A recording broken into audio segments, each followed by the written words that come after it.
একাত্তরের সঙ্গে 24-এর কোনো তুলনা চলে না, হওয়ার কোনো সম্ভাবনা নেই। নাজিম সহ ওর সাঙ্গ পাঙ্গরা যদি জাতির শীর্ষ সন্তান হয়, তাহলে বীর মুক্তিযোদ্ধাদেরকে অপমানিত করা হচ্ছে।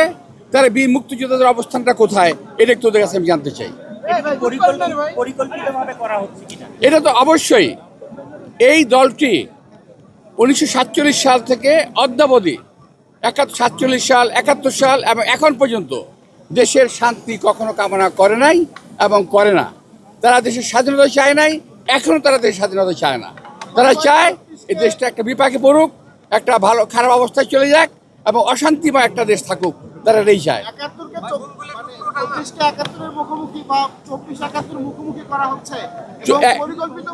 71 এবং 24 যার যার অবস্থানে সমহিমায় তারা বিরাজিত, যার যার অবস্থানে।